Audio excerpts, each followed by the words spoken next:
Les évangiles commencent d'une façon incroyablement belle. Aucun autre livre ne commence de cette manière. La Bible est appelée le livre des livres. En fait, le mot Bible signifie livre. C'est le livre le plus précieux que l'humanité possède. C'est pourquoi il est divisé en testaments, car Jésus est le témoin de Dieu, c'est-à-dire son testament. Dieu ne peut être démontré. Seul un homme comme Jésus peut être son témoin. Les évangiles contiennent toute la beauté du fleurissement de Jésus et de ses béatitudes. Ces affirmations sont les plus belles qui n'aient jamais été faites. Même pas Bouddha, ni Lao Tzu, ni Mahavira n'ont parlé de cette manière.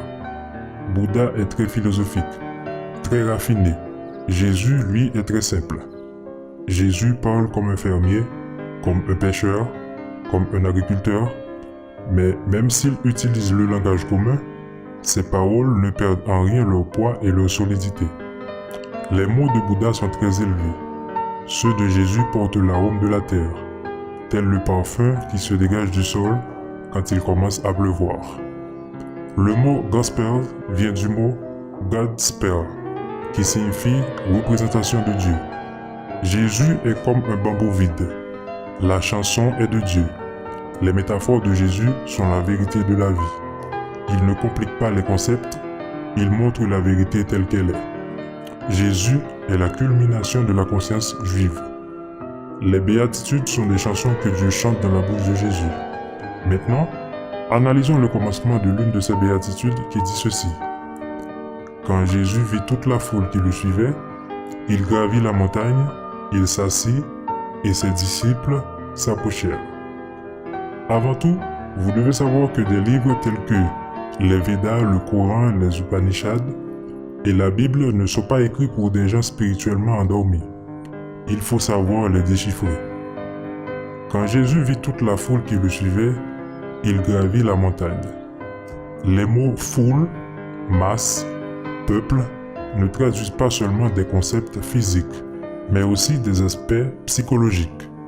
Foule, dans le contexte spirituel, signifie l'état de conscience le plus bas. C'est la raison pour laquelle, si l'on veut se connecter, se relationner avec une foule, il faut se mettre au même niveau qu'elle, c'est-à-dire dans sa peau.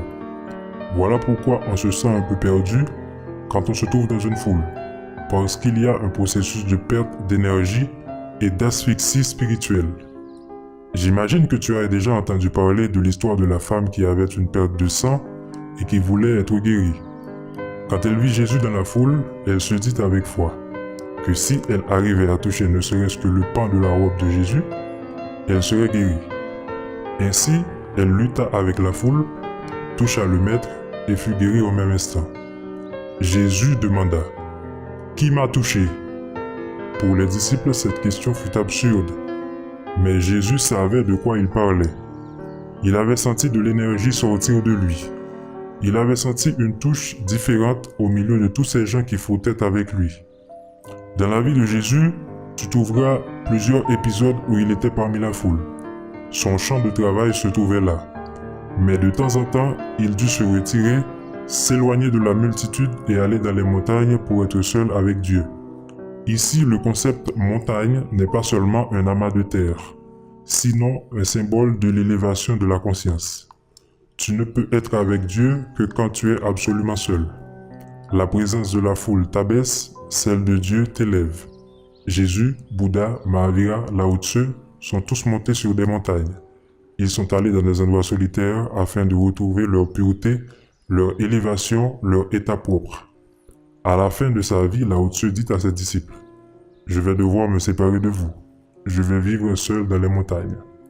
Avec la foule, tes ailes se coupent, mais avec Dieu, elles poussent. » Les disciples de Jésus le suivirent parce que le message qu'il avait pour la foule était différent de celui qu'il avait pour les disciples. Ces derniers étaient plus réceptifs. Parler avec eux n'était pas un débat, mais un dialogue.